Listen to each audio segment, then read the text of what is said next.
کون اور بھلا نعت کی میزان رہے گا،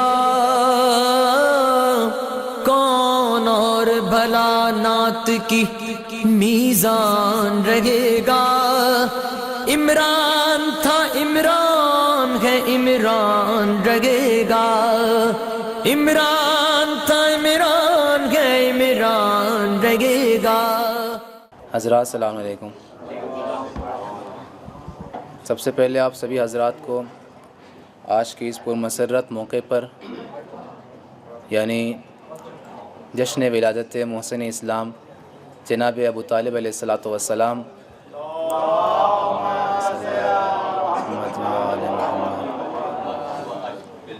اور جشن ولادت بی بی فاطمہ معصومہ قم سلام اللہ علیہا، ان دونوں عزیزوں کی مبارکباد آپ سبھی حضرات کو پیش کرتے ہیں۔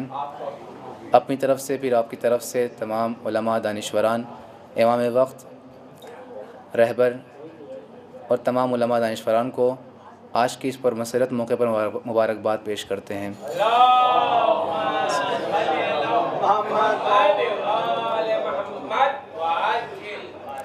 جیسا کہ ہمارا دستور رہا ہے، ہم اپنے پروگرام کو کلام ربانی سے آغاز کرتے ہیں۔ آج کے اس پروگرام کو بھی کلام مجید سے آغاز کریں گے۔ آپ حضرات سے گزارش ہے بآواز بلند صلوات پڑھیں۔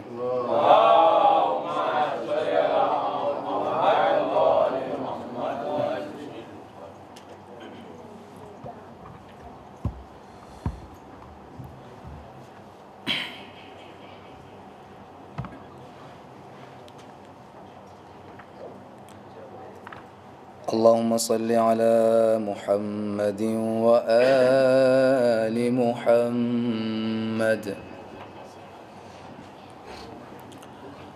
اعوذ باللہ من الشیطان الرجیم،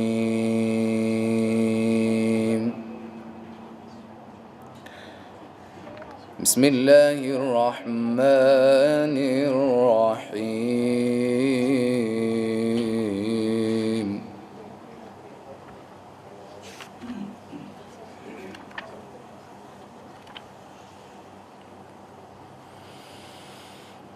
ان الذين آمنوا وعملوا الصالحات إنا لا نضيع أجر من أحسن عملا۔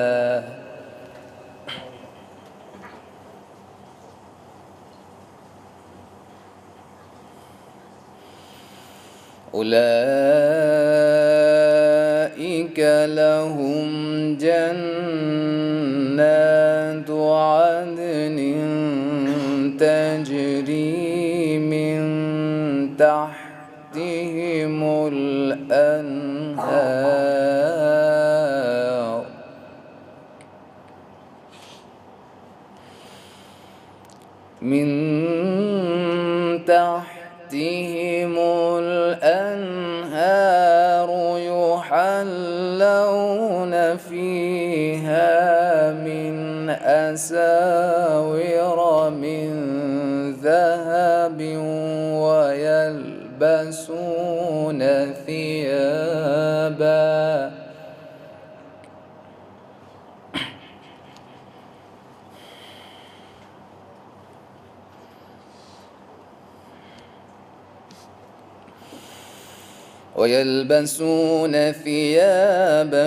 خضرا من سندس واستبرق متكئين فيها على الأرائك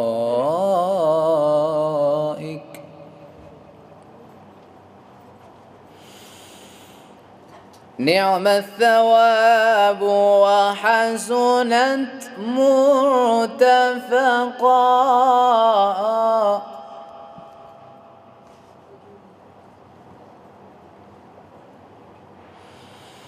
واضرب لهم مثل الرجلين جعلنا لأحدهما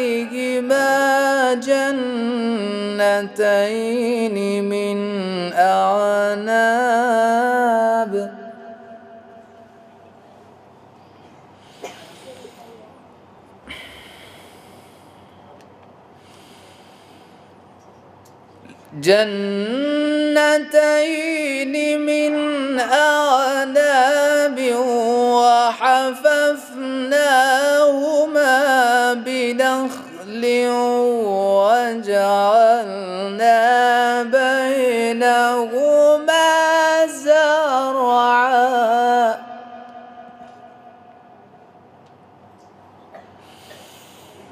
كلتا الجنتين آتت أكلها ولم تظلم منه شيئا وفجرنا خلالهما نهرا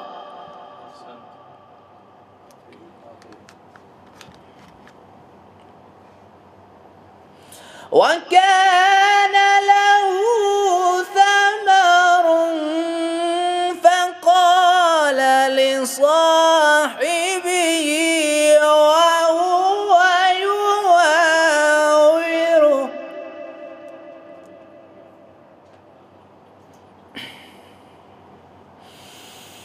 فقال لصاحبه وهو يحاوره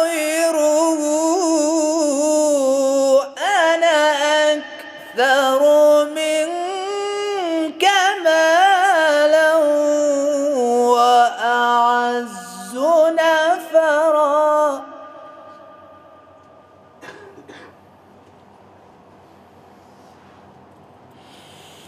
ودخل الجنة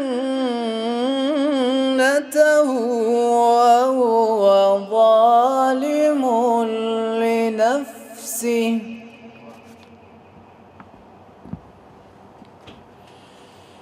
ودخل جنته وهو ظالم لنفسه قال ما أظن أن تبيد هذه أبدا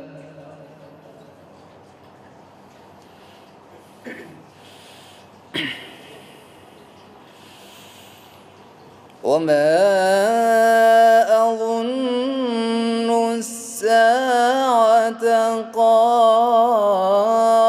قائمة ولئن رددت إلى ربي لأجدن خيرا منها ولئن رددت إلى ربي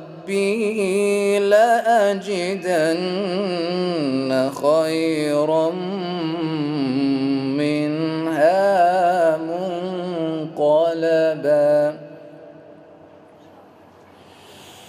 وما أظن الساعة قائمة ولئن رددت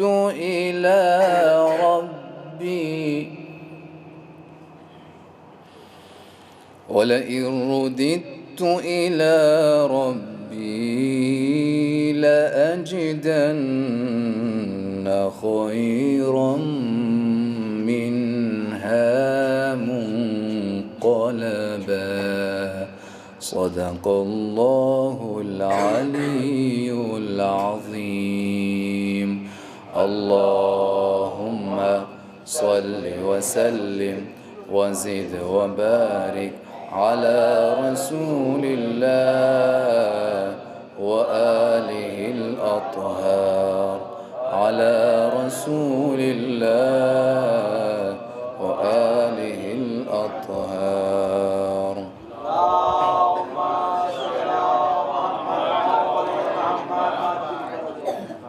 حضرات، ہماری محفل کا آغاز ہو چکا ہے۔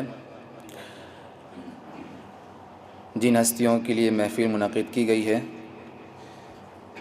ایک جناب ابو طالب علیہ الصلاۃ والسلام،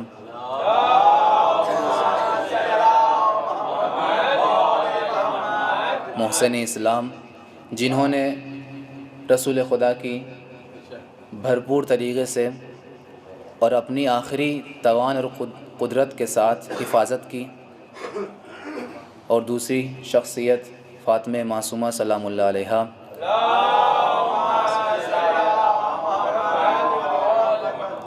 جو کریمہ اہل بیت علیہ الصلاۃ والسلام کہلاتی ہیں، اور ان کی زندگی بھی آپ کے پیش نظر ہے۔ آج کی محفل کو اشعار کے ذریعے سے سجاتے ہیں۔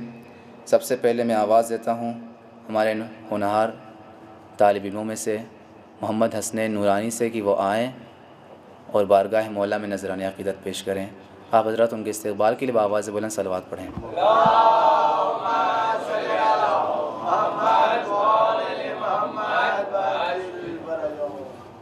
حبیب خدا ختم الانبیاء آواز بلند صلوات۔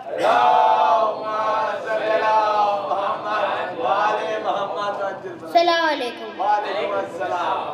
آپ سب کو آج کی ولادت مبارک ہو۔ ذات واجب تیرا احسان ہے ابو طالب، ذات واجب تیرا احسان ہے ابو طالب، فرش پر عرش کے انسان ہے ابو طالب، فرش پر عرش کے کردار ہے ابو طالب،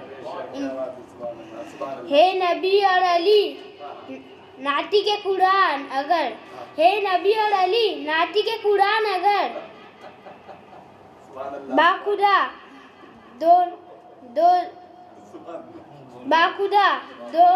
دونوں کا جزدان ہے ابو طالب۔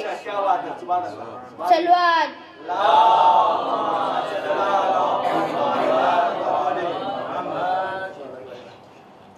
انسان کلام سی ہے، رسالت کلیم ہے، اس کا وجود حسن الف لام میم ہے۔ خود سوچئے یہ رسول پر کتنا کریم ہے، حد ہے کہ یہ نہ ہو تو محمد یتیم ہے، حد ہے کہ یہ نہ ہو تو محمد یتیم ہے۔ صلوات بر محمد۔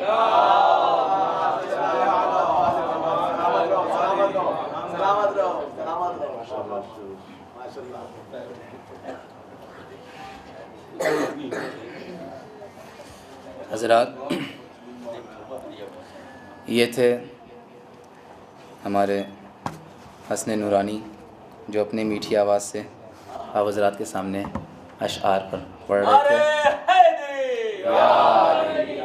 اب میں آواز دیتا ہوں بغیر کسی مقدمے کے کاشف عباس سے سلم ہوں کہ وہ آئیں اور اپنی اشعار کے ساتھ بارگاہ مولا میں نذرانہ عقیدت پیش کریں۔ آپ حضرات ان کے استقبال کے لیے بآواز بلند صلوات کریں۔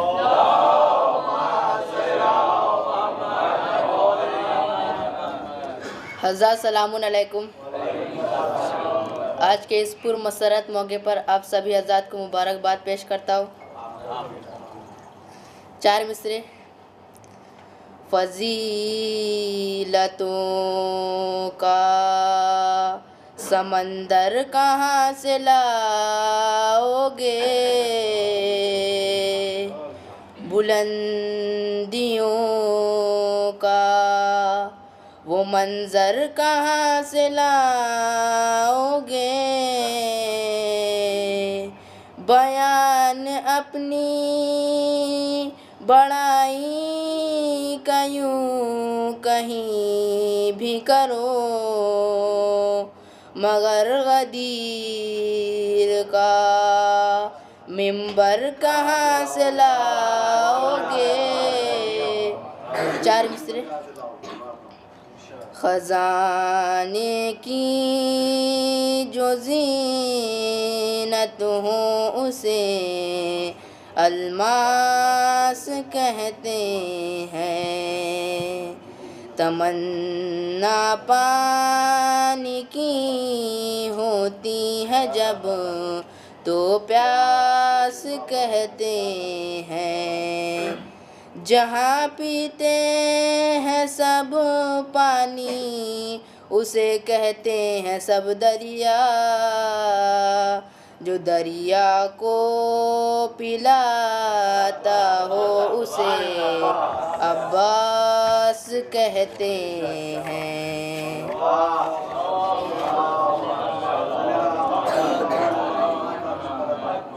وفا جس کا پڑھے کلمہ اسے عباس کہتے ہیں، جسے سجدے کریں سجدہ اسے عباس کہتے ہیں۔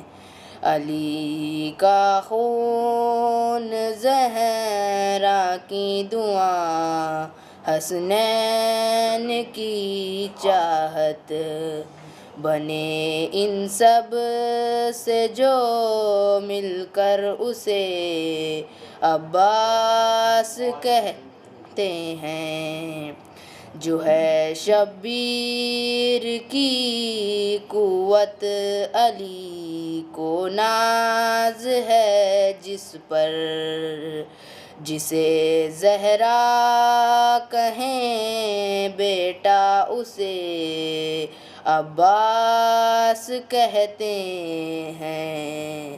جو تھا شبیر کا خادم مگر سب صاحبان دل، اسے آقا اسے مولا اسے عباس کہتے ہیں۔ جو پتھر پر علم گاڑے اسے کہتے ہیں سب حیدر، علم گاڑے جو پانی پر اسے عباس کہتے ہیں۔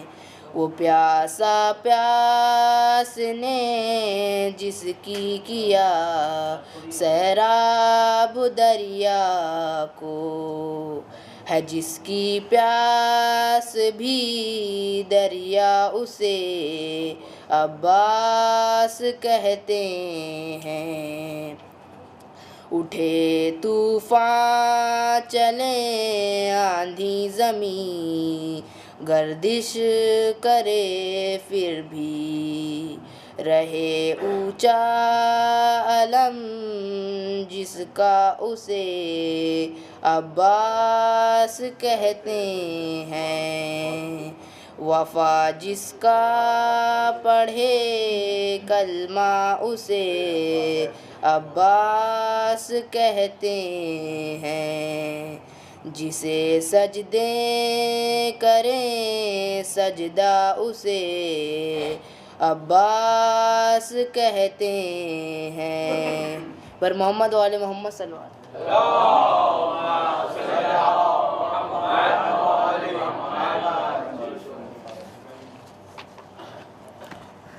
حضرات، کاشف عباس صلی اللہ علیہ وسلم تھے جو جناب عباس کی شان میں منقر پڑھ رہے تھے۔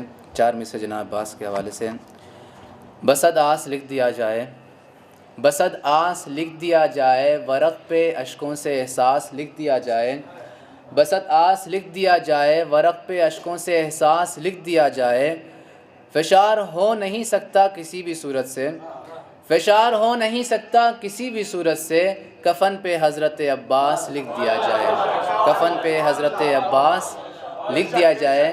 انہی اشعار کے ساتھ میں آواز دیتا ہوں بہت ہی ادب احترام سے سلیم جدید صاحب سے کہ وہ آئیں اور بارگاہ مولا میں نذرانہ عقیدت پیش کریں۔ اب حضرات ان کے استقبال کے لیے بآواز بلند صلوات پڑھیں۔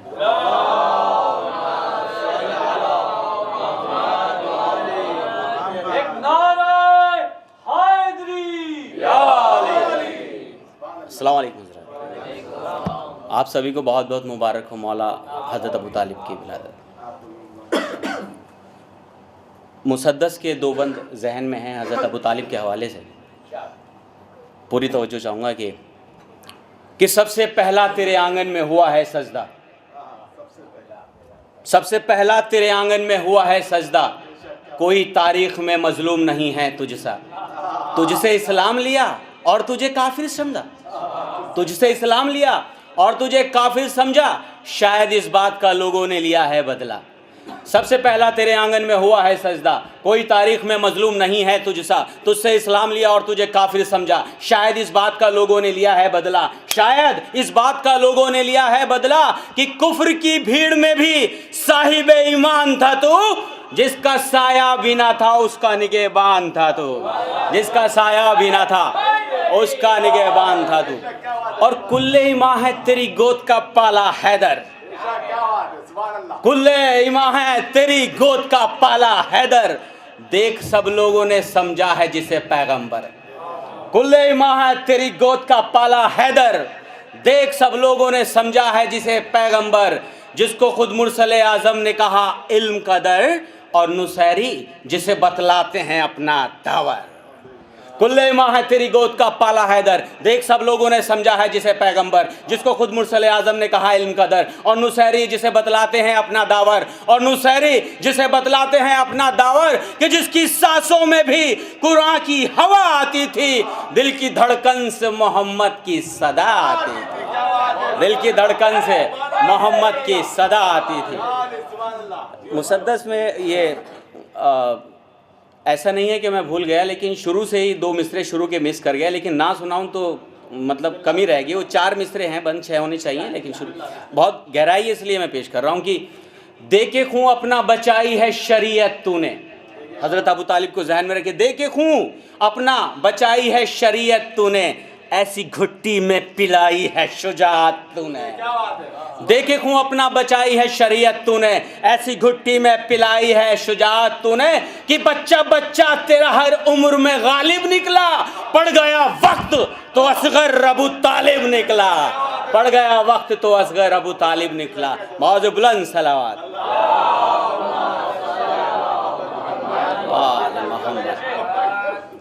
جس طرح سے حضرت ابو طالب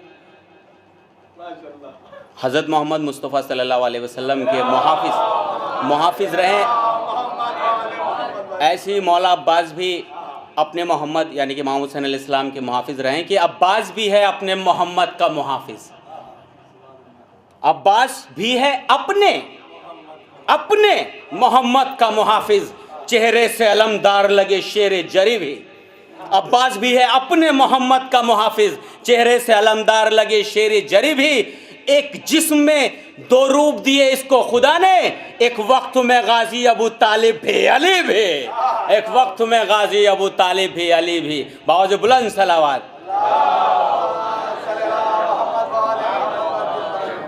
آخر میں تبلیغی کچھ کہنے کے ذہن میں آ رہا تھا، بسم اللہ الرحمن الرحیم، ابھی لکھ رہا تھا وہ کہ شبیر نے تعمیر کی ہے کربلا سب کے لیے، شبیر نے تعمیر کی ہے کربلا سب کے لیے، جس طرح سے دھوپ پانی اور ہوا سب کے لیے، شبیر نے تعمیر کی ہے کربلا سب کے لیے، جس طرح سے دھوپ پانی اور ہوا سب کے لیے، ہر عبادت گاہ سو جاتی ہے اپنے وقت سے، گرجا گھر ہو مسجد مندر ایک وقت ہوتا ہے تالا لگ جاتا ہے، ہر عبادت گاہ سو جاتی ہے اپنے وقت سے، جاگتی رہتی ہے لیکن کربلا سب کے لیے، جاگتی رہتی ہے کربلا سب کے لیے، کہ خانہ کعبہ خدا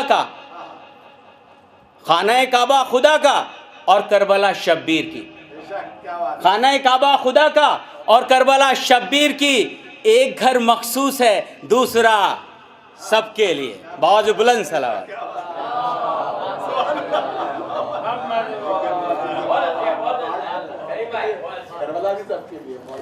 ماشاءاللہ جزاک اللہ۔ یہ تھے سلیم زیدی صاحب۔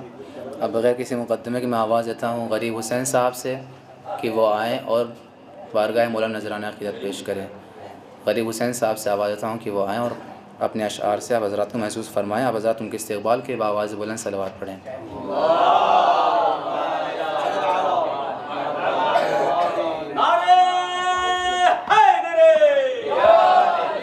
السلام علیکم ورحمۃ اللہ وبرکاتہ۔ ولادت ابو طالب، جناب ابو طالب آپ سب کو بہت بہت مبارک۔ کل ایمان کے باپ کا تذکرہ، کل ایمان کے باپ کا تذکرہ، عین ایمان ہے عین اسلام ہے، کل ایمان کے باپ کا تذکرہ، عین ایمان ہے عین اسلام ہے، وارث مصطفیٰ وارث مرتضیٰ، وارث مصطفیٰ وارث مرتضیٰ، ایسا فطرت کا پہلا مسافر ہے وہ، سلو عظمت کا نوری مصور ہے وہ، سلو عظمت کا نوری مصور ہے وہ، مصطفیٰ کی مودت کا ذاکر ہے وہ، پھر بھی دنیا یہ کہتی ہے کافر ہے وہ، جس کے اسم گرامی میں قرآن میں، جس کے اسم گرامی میں قرآن میں آج بھی سورہ آل عمران ہے، اس کا پہلو بدل نہ عبادت بنی، اس کا پہلو بدلنا عبادت بنی، اس کے دامن کو چھو کر طہارت چلی، اس کے دامن کو چھو کر طہارت چلی، میرا مولا ہے سارے جہاں کا ولی، ایک اللہ علی ایک بندہ علی، جس کے بیٹے کو لوگوں نے اللہ کہا، نصیری جس کے بیٹے کو لوگوں نے اللہ کہا، پوچھ دانک سے وہ کیسا انسان ہے، کچھ رسولوں سے بھی جس کا رتبہ بڑا، کچھ رسولوں سے بھی جس کا رتبہ بڑا، خود محمد نے بھی جس کا کلمہ پڑھا، خود محمد نے بھی جس کا کلمہ پڑھا، جس کا پہلو میں اسلام پلتا رہا، جس کے پہلو میں اسلام پلتا رہا، اور انگلی پکڑ کر محمد چلا، آیتوں کی زمین جس کی آغوش ہے، آیتوں کی زمین جس کی آغوش ہے، فرض تطہیر ہی اس کا دامان ہے، خود ہے مولا علی سر جھکائے ہوئے، خود ہے مولا علی سر جھکائے ہوئے، سات زہرا کے سرور ہے آئے ہوئے، سات زہرا کے سرور ہے آئے ہوئے، اور عظمت کی چادر بچھائے ہوئے، سارے بیٹھے ہیں محفل سجائے ہوئے، حکم دے کیا کرے ہم پریشان ہیں، حکم دے کیا کرے ہم پریشان ہیں، آج تو پاک عمران مہمان ہیں، بآواز بلند صلوات،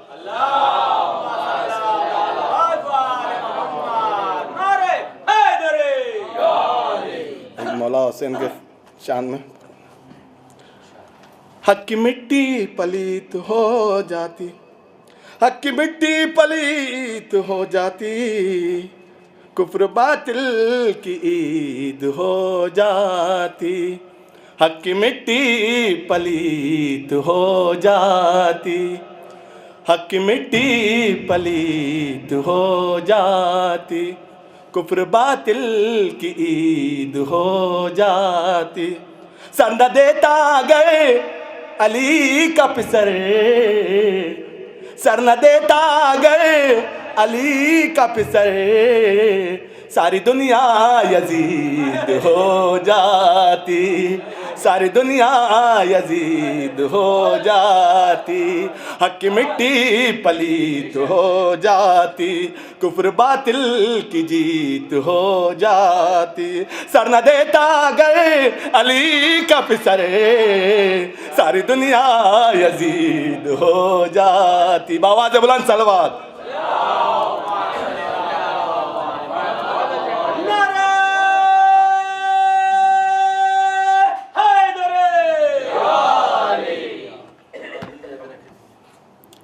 حضرات یہ تھے غریب حسین صاحب جو بہت ہی جوش و خروش کے ساتھ حضرات کے سامنے اشعار پڑھ رہے تھے۔ ایک منقبت ہے شہزادی فاطمہ معصومہ سلام اللہ علیہا کے اوپر، حضرات ملاحظہ فرمائیں کہ صلوات پڑھے بآواز بلند.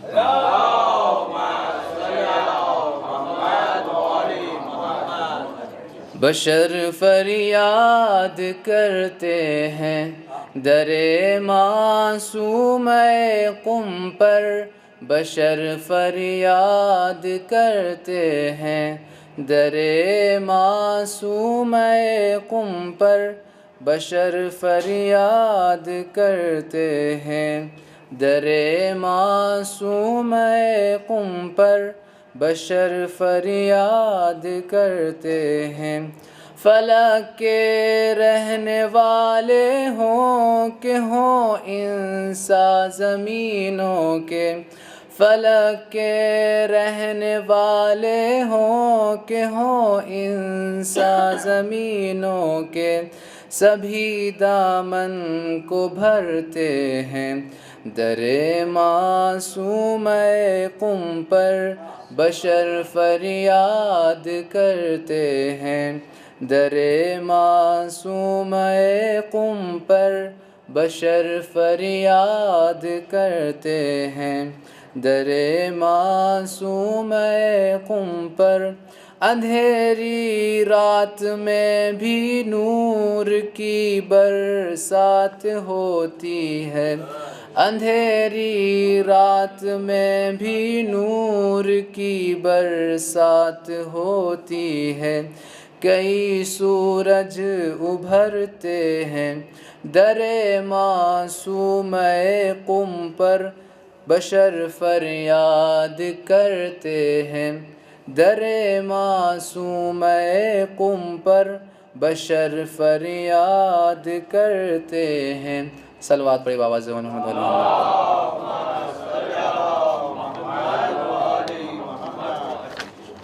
حضرات. ایک 4 مصرے فیضہ فرمائیں. ہم خلوص نیت سے محفلوں میں جاتے ہیں، ہم خلوص نیت سے محفلوں میں جاتے ہیں، بنقبت کی صورت میں آیتیں سناتے ہیں. گھر ہے باغ جنت میں مستقل رہائش ہے، ہم کہیں نہ جاتے ہیں اور کہیں نہ آتے ہیں، ہم کہیں نہ جاتے ہیں اور کہیں نہ آتے ہیں. گھر جلانے والے تھے جو نبی کے دختر کا، آنسوؤں کے شعلوں سے ہم انہیں جلاتے ہیں، آنسوؤں کے شعلوں سے ہم انہیں جلاتے ہیں. صلوات پڑھی بآواز سے بولیں.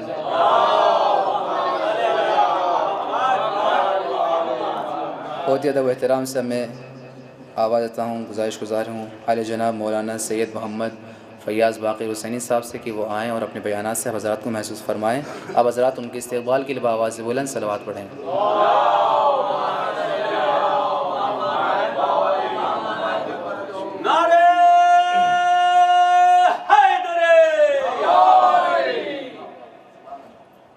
السلام علیکم ورحمۃ اللہ وبرکاتہ. رب اعوذ بک من همزات الشیاطین واعوذ بک رب ان یحضرون. بسم اللہ الرحمن الرحیم. الحمد للہ وسلام علی عبادہ الذین اصطفى ولعنۃ الدائمۃ الباقیۃ علی اعدائہم اجمعین من الآن الی قیام یوم الدین. اما بعد فقد قال الحکیم بسم اللہ الرحمن الرحیم. الم یجد کا یتیما فآوہ. صلوات پڑھیں محمد وعلی.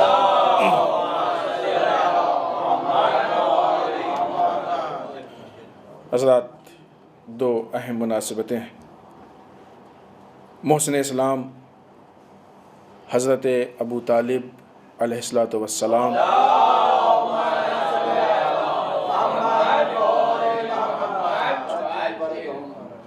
اور امت کی شفاعت کرنے والی خاتون جناب فاطمہ معصومہ قم سلام اللہ علیہا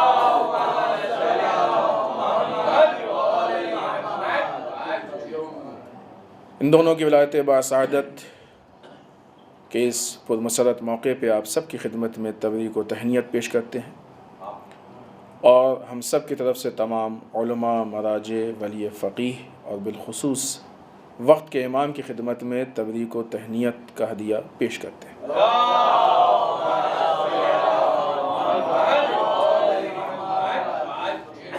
آپ یقیناً اس بات سے باخبر ہیں کہ کل کی تاریخ محسن اسلام کی ولادت کی تاریخ ہے، اور چونکہ کل 29 ہے، اگر 29 کو چاند ہو جاتا ہے تو پرسوں کی تاریخ پہلی ذی قعدہ حضرت معصومہ قم کی ولادت کی تاریخ ہوگی۔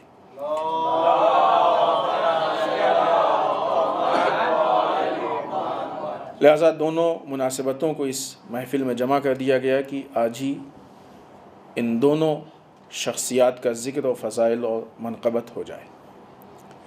اس سلسلے میں ہم نے قرآن مجید کی اس آیت شریفہ کو ذکر کیا ہے کہ جس کو خداوند متعال نے نہ یہ کہ ابو طالب کی شان میں نازل کیا ہے، بلکہ اس آیت کے ذریعے سے فعل ابو طالب پہ وہ مضبوط و محکم مہر لگائی ہے کہ جس کے ذریعے سے ابو طالب کے فعل کو، ابو طالب کے کام کو اپنا کام کہا۔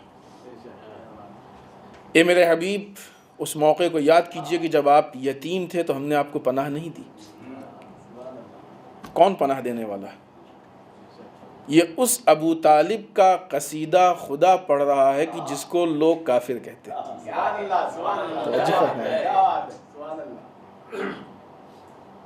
یہاں پہ ایک جملہ کہتے چلیں، بات یہاں تک آئی ہے۔ کافر کہتے ہیں کس کو؟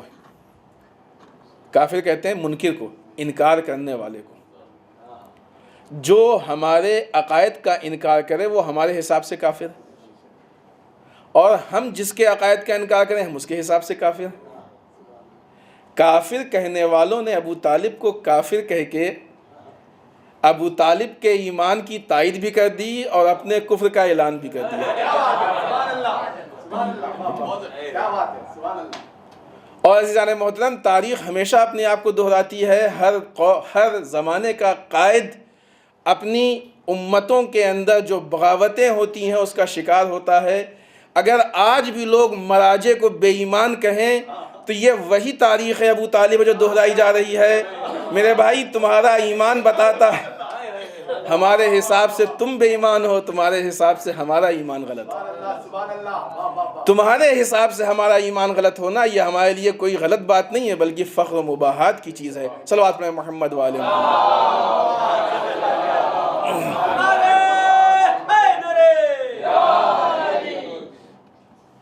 جناب ابو طالب کی وہ ذات کہ جس نے اسلام پہ اتنا بڑا احسان کیا کہ اسلام کو بھلانا نہیں چاہیے۔ محسن احسان کرنے والے کو کہتے ہیں۔ یہی وجہ ہے کہ جناب ابو طالب کا لقب محسن اسلام پڑ گیا، اسلام پہ احسان کرنے والا۔ جناب ابو طالب کو محسن اسلام کے لقب سے یاد کیا جاتا ہے۔ یاد کیجئے جب دعوت ذوالعشیرہ میں رسول نے اعلان کیا، وہ پہلا والا جو موقع ہے وہ ہم بیان کر چکے ہیں آپ کے سامنے، اس کو نہیں دہرانا ہے، کہ جب ابو جہل یا ابو لہب رسول کو بات نہیں کرنے دے رہا تھا تو جناب ابو طالب کھڑے ہوئے، انہوں نے موقع فراہم کیا، وہ اپنی جگہ پہ۔ جب اعلان ہو گیا، ساری باتیں ہو گئیں، رسول نے کہا جو آج ہماری نصرت کرے گا وہ ہمارے بعد ہمارا وصی ولی خلیفہ ہوگا، تمہارا سرپرست ہوگا، تمہارے اوپر وہ ہماری طرف سے حجت ہوگا۔ امام علی کھڑے ہوئے، امام علی نے لبیک کہا، رسول نے بٹھایا، اور 3 مرتبہ پھر امام علی نے اعلان کر دیا کہ آج سے یہ تمہارے اوپر ہماری طرف سے حجت ہیں، یہ ہمارے وصی ہیں، ولی خلیفہ ہیں۔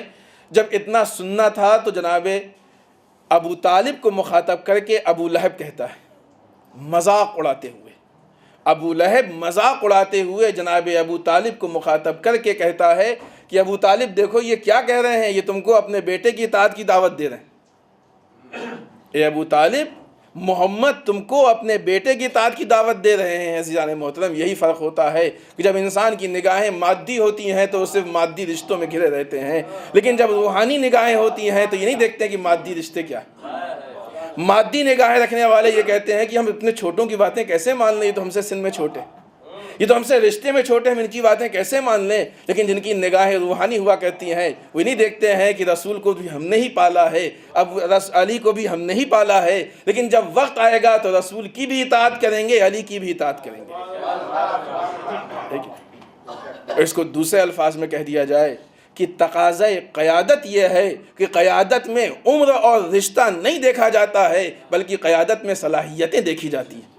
قیادت عمر کی بنیاد پہ نہیں ملتی ہے، قیادت صلاحیتوں کی بنیاد پہ ملتی ہے۔ جس میں صلاحیت ہوتی ہے اس کو قائد بنایا جاتا ہے۔ جب قائد بن جاتا ہے اب انسان کے اندر ایگو نہیں ہونا چاہیے کہ وہ قائد ہم سے سن میں چھوٹا ہے، اس کی باتیں کیسے مان لیں، ہے کہ نہیں؟ بلکہ اسلام تو اس چیز کی طرف دعوت دیتا ہے کہ تم یہ دیکھو کہ صلاحیتیں کیا ہیں، اس کے بعد یہ مت دیکھو کہ ہمارے ملک کا ہے کہ نہیں ہے، ہمارے علاقے کا ہے کہ نہیں ہے، ہمارے زبان کا ہے کہ نہیں ہے، بس اتنا دیکھو کہ اس کے اندر قیادت کی صلاحیت پائی جاتی ہے کہ نہیں۔ جناب ابو طالب کے کمالات پہ لاکھوں سلام کہ ایک طرف وہ کی جو اپنا بیٹا ہے، ایک طرف وہ کی جو اپنا بھتیجا ہے، دونوں ابو طالب کے گھر میں ہی پلے بڑھے ہیں، دونوں کی پرورش ابو طالب نے ہی کی ہے، لیکن جب وقت پڑا اے میرے سید و سردار کہہ کے خطاب کیا کہ قیادت کا تقاضا یہ ہے کہ قائد کی بات بھی مانو، اس کا احترام بھی کرو، اس کا احترام بھی کرو، اور پھر جب تم اس کے قیادت کو قبول کر لو تو اب قیادت کی بنیاد پہ اتنی بڑی قربانی دو کہ اگر شیب ابو طالب کی نوبت آ جائے تو تمہاری قربانیوں میں کبھی کہیں رنگ میں کوئی کمی نہ ہونے پائے۔ شیب ابو طالب بعض لوگوں کا ماننا یہ ہے، بلکہ تاریخ اس طرف اشارہ کرتی ہے کہ شیب ابو طالب ہی وہ وجہ تھی جس کی بنیاد پہ جناب ابو طالب اس دنیا سے رخصت ہوئے۔ آسان نہیں ہے 3 سال ان مظالم کا برداشت کرنا۔ یہ کس بنیاد پہ تھا؟ ابو طالب کو کوئی پرسنل مسئلہ تھا؟ کوئی مادی مشکل تھی؟ نہیں، یہ اسی رسول کی اطاعت کی بنیاد پہ یہ مصائب و آلام تھے۔ اگر ایک مرتبہ کہہ دیتے کہ ان سے ہمارا کوئی تعلق نہیں تو یہ ساری مشکلات اپنے آپ ختم ہو جاتی۔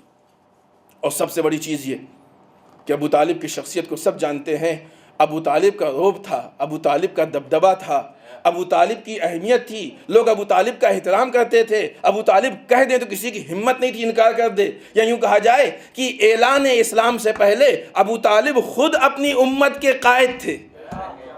توجہ فرمائیں، جس انسان کی سماج میں کوئی حیثیت نہ ہو اگر اس سے کہہ دیا جائے کہ فلاں تمہارا قائد ہے تو بھی اس کے ایگو کو ٹھیس پہنچتی کہ میں کیوں ان کو مان لوں۔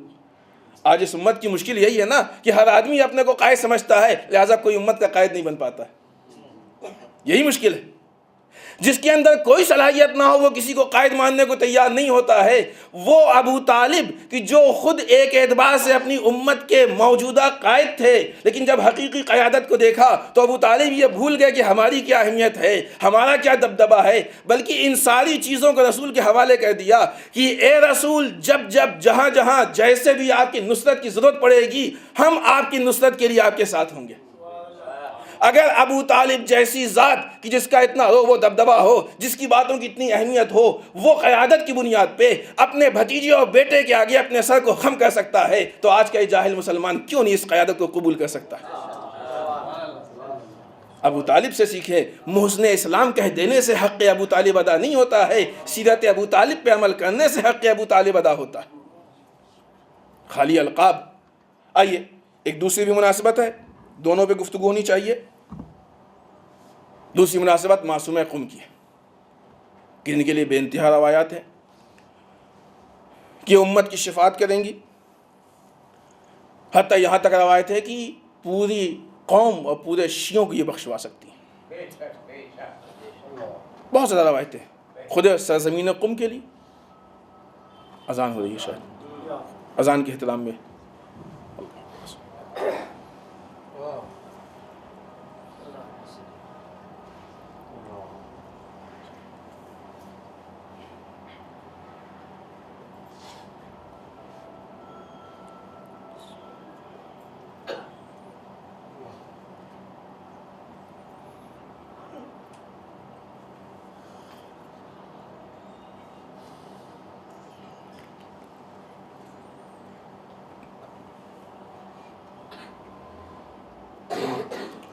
اللہ اکبر.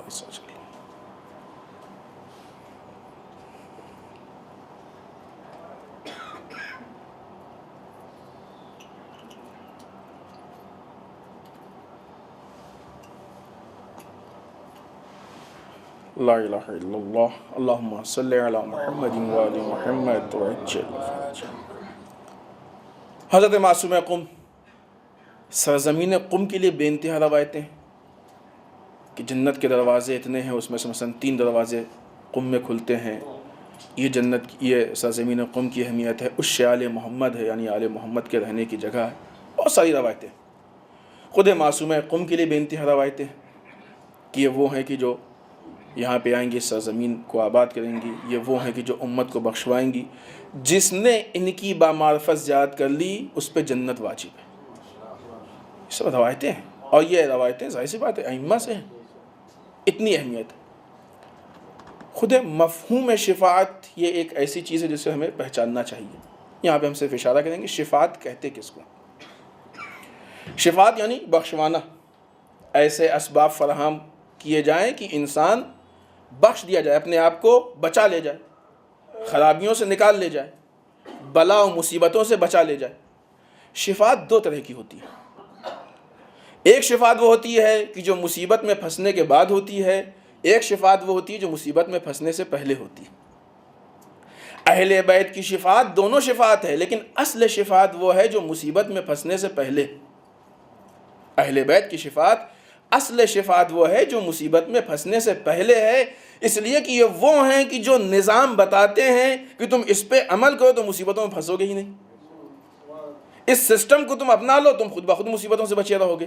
اب اس کے بعد اگر کوئی اس نظام پہ عمل کرنے کے بعد کہیں غلطی سے ایسی جگہ پھنس جائے تو چونکہ آپ نے اپنے آپ کو ان کے حوالے کیا ہے، ان کے مطابق آپ زندگی گزار رہے ہیں، ایک جگہ غلطی ہو گئی تو اس کو وہ سنبھال لیں گے، پھر وہ شفاعت کروا لیں گے. جناب معصوم قم پوری امت کو بخشوا سکتی ہیں. یہ شفاعت دونوں شفاعت ہے. اس میں وہ بھی شفاعت ہے کہ جو وقت سے پہلے حاصل ہو رہی ہے، وہ بھی شفاعت ہے جو مصیبت میں پھنسنے کے بعد حاصل ہو رہی ہے.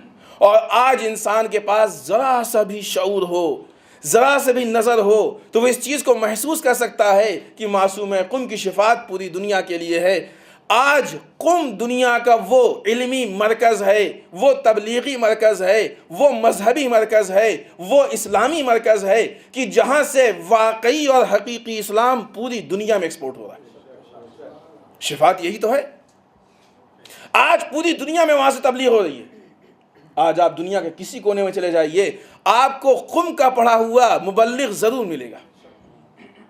یہ معصوم قم اس ذمہ داری کو انجام نہیں دے رہی ہیں، پوری دنیا کو بخشوا رہی ہیں. یہ شفاعت ہے کہ نہیں ہے کہ نہیں؟ لہٰذا اس حقیقی اسلام کو پیش کر کے پوری دنیا کو بخشوا کے معصوم قم اپنے شفاعت کی ذمہ داری کو انجام دے رہی ہیں. عزیزان محترم، شفاعت کے لیے اہم یہ ہے، شفاعت سب کی شفاعت کا مطلب یہ نہیں کہ جو بھی آ جائے، نہیں، ہمارے شرائط کے حساب سے ہو تو شفاعت ہوگی. ابھی امام صادق علیہ السلام کی مناسبت پہ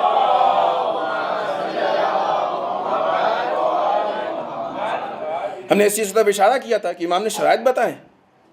لہٰذا جب آپ ہمارے سسٹم میں آ کے مل جائیں گے تو اب ہماری ذمہ داری.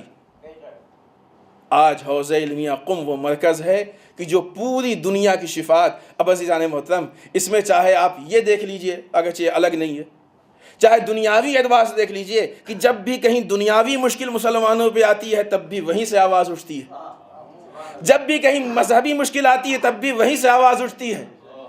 اس دنیا کے اس جنجال میں شفاعت ملنا یہ اس بات کی دلیل ہے کہ جو دنیا کے اس پرآش و ماحول میں جو مرکز شفاعت دلا سکتا ہے وہ آخرت میں بھی شفاعت دلا سکتا ہے. اب آئیے ان دونوں مناسبتوں کو جوڑ کے بہت تیزی سے اپنی گفتگو ختم کریں. جناب ابو طالب کے متعلق ہم نے قیادت کی گفتگو کی، جناب معصومہ کے متعلق شفاعت کی گفتگو کی. خود قیادت اور شفاعت کا بھی آپس میں رشتہ ہے. خود قیادت اور شفاعت کا بھی رشتہ ہے. شفاعت کا ہم نے کیا بتایا کہ شفاعت وہ ہے کہ ایک سسٹم کے تحت آپ کو بچاتی ہے کہ نہیں. خوب جب آپ اس سسٹم پہ عمل کریں گے تو جس کے سسٹم پہ عمل کر رہے ہیں وہی تو قائد ہے. جس کے سسٹم پہ عمل کر رہے ہیں وہی تو قائد ہے۔ شاید یہی وجہ ہے آپ شفاعت کے سارے مراحل کو دیکھ لیجئے، آپ کو اکثر جگہوں پہ شفاعت ان لوگوں کے حوالے ملے گی جو لوگ امت کے قائد ہیں۔ اس نقطے کو محسوس کریں۔ رسول شفاعت کریں گے کیوں؟ اس لیے کہ امت کے قائد ہیں۔ امام علی شفاعت کریں گے کیوں؟ اس لیے کہ امت کے قائد ہیں۔ دوسرے ائمہ شفاعت کریں گے کیوں؟ اس لیے کہ امت کے قائد ہیں۔ حتیٰ یہ خواتین شفاعت کریں گی کیوں؟ اس لیے کہ امت کی قیادت ان کے ہاتھ میں ہے، کسی اعتبار سے، وہ چاہے مکمل قیادت ہو، چاہے وہ ولایت ہو، چاہے وہ کسی خاص اعتبار سے قیادت ہو۔ حتیٰ علماء کو بھی حق شفاعت دیا گیا ہے اس لیے کہ وہ امت کے قائد ہیں۔ تو اب یہ الگ بات ہے کہ شاید آپ کو قیادت کے بغیر شفاعت مل جائے، لیکن جہاں جہاں قیادت ملے گی وہاں وہاں شفاعت ضرور ملے گی۔ اب اگر ان دونوں مناسبتوں کو جوڑ لیں تو بہت اہم میسج ہم کو ملتا ہے کہ یہ میرے بھائی، اگر ایک امت کی شکل میں تم کو شفاعت چاہیے تو قیادت سے ناطہ مت توڑنا۔ اگر تم نے اپنے آپ کو قیادت کے حوالے کر دیا تو دنیا میں بھی شفاعت ہوگی، آخرت میں بھی شفاعت ہوگی۔ اسی شفاعت سے امت کو دور کرنے کے لیے یہ ساری چیزیں ہوتی ہیں کہ مثلا ابو طالب کافر ہیں اور رسول مثلا ساحر ہیں۔ یہ چیزیں، یہ در واقع کیا ہے؟ ایک 2-3 منٹ میں ایک بات ہم پیش کرتے ہیں آپ کے سامنے جو کہ اہم ہے اس موقع پہ۔ ابھی کل ایک پروگرام تھا، اس میں ہم نے اس بات کو تفصیل سے پیش کیا تھا۔ ایک چیز ہے جسے کہتے ہیں جنگ نرم، سافٹ وار۔ ایک تفصیلی موضوع ہے، کبھی آپ لوگوں کو دل چاہے تو رکھیے گا، 2-3 لیکچر میں کم سے کم صرف اس کو پہچانوائیں گے کہ ہے کیا چیز۔ آج کے زمانے میں جنگ نرم بہت زیادہ ہے، لوگوں کے الگ نظریات ہیں کہ کب سے شروع ہوئی، کوئی کہتا ہے 44-45 سے، کوئی کہتا ہے 100 سال پہلے سے، الگ الگ ہے۔ لیکن جنگ نرم در واقع ابو طالب کے زمانے میں تھی۔ جنگ نرم کیا ہے؟ جب دشمن یہ سمجھتا ہے کہ ہم ہارڈ وار سے یعنی اسلحوں کی جنگ سے نہیں جیت پائیں گے، تو ایسے حالت میں دشمن اسلحوں کو چھوڑ دیتا ہے اور ایسی چیزیں پیش کرتا ہے کہ جس سے متاثر ہو کے آپ دشمن کی بات کو مان لیں۔ اس طریقے سے آج ہمارے یہاں ہم کو ایمان سے بگاڑنے کے لیے ہم خود سے پیسے خرچ کر کے ٹی وی لاتے ہیں، خود سے ہم چینل یہ کیبل کنیکشن کرواتے ہیں، خود سے سب کچھ کرتے ہیں، اور پھر اس کے بعد بیٹھ کے اپنے ایمان کو خود سے بگاڑتے ہیں۔ ایک جگہ تو یہ ہے کہ سپاہی آیا، بندوق لے کے آیا، مارا، اس نے چاقو مارا، تو ایسے بھی انسان دفاع کرتا ہے، نہیں چاقو تو کم سے کم آپ لاٹھی ماریں گے۔ لیکن جنگ نرم میں یہ ہوتا ہے کہ ہم خود سے دشمن کو بلاتے ہیں، اس کی مہمان نوازی کرتے ہیں، ہاتھ پیر دباتے ہیں، اسلحہ خرید کے خود دیتے ہیں، کہتے ہیں تم خالی اسلحے کو لے لو، گلا بھی ہم ہی دے دیں گے۔ یہ جنگ نرم ہے۔ در واقع اس طریقے سے انسان خود سے اپنے آپ کو برباد کرتا ہے۔ عزیزان محترم، جب دشمن نے اس بات کو محسوس کیا کہ اس اسلام کے اعلان کو ہم ہارڈ وار سے، جنگ سخت سے، اسلحوں کی جنگ سے نہیں روک سکتے، تو اس نے جنگ نرم کا سہارا لیا۔ ابو طالب کے خلاف افواہیں، یہ جنگ نرم تھی۔ رسول کے خلاف افواہیں، یہ جنگ نرم تھی۔ علی نعوذ باللہ نمازی نہیں ہے، استغفر اللہ بے نمازی ہیں، یہ جنگ نرم تھی۔ یہی وجہ ہے کہ جب امام حسین نے پہچانا کہ اس وقت اسلام کے مخالفین دونوں اعتبار سے سامنے کھڑے ہیں، اس لیے کربلا کا انعقاد کیا گیا کہ عصر عاشور تک جو جواب تھا وہ سخت جنگ کا جواب تھا، عصر عاشور کے بعد شام تک جو جواب تھا وہ جنگ نرم کا جواب تھا۔ کوفہ جنگ نرم کا شکار تھا، اس لیے کوفے والے امام حسین کو چاہتے ہوئے، مانتے ہوئے، ظاہری محبت کرتے ہوئے بھی نصرت کے لیے نہیں آئے۔ شام جنگ نرم کا شکار تھا، اسی لیے شام والے امام علی کو بے نمازی کہتے تھے، لیکن جناب زینب نے اس جنگ نرم کے مارکے کو اتنی خوبصورتی کے ساتھ سنبھالا کہ جب زینب شام میں گئیں اس وقت لوگ اہل بیت کو برا بھلا کہہ رہے تھے، جب زینب شام سے نکلیں تو شام والے عزادار بن چکے تھے۔ شام والوں کا عزادار بن جانا یہ اس بات کی دلیل ہے کہ زینب نے اس جنگ نرم میں یزید کو اور یزید کے آباء و اجداد کو ایسا لتھاڑا ہے کہ ساری کوششیں ختم ہو گئیں۔ اس جنگ نرم کے ذریعے سے اسلام کو اتنا بدنام کر دیا گیا تھا کہ اب اس موقع پہ اسلام کو بچانے کے لیے جنگ سخت سے زیادہ جنگ نرم کی ضرورت تھی۔ یوں کہا جائے کہ خون ابو طالب جب بھی اسلام پہ آنچ آئے گی، چاہے وہ سخت جنگ ہو، چاہے وہ نرم جنگ ہو، ہر طریقے سے خون ابو طالب اسلام کے تحفظ کے لیے حاضر ہے۔ والسلام علیکم ورحمۃ اللہ وبرکاتہ۔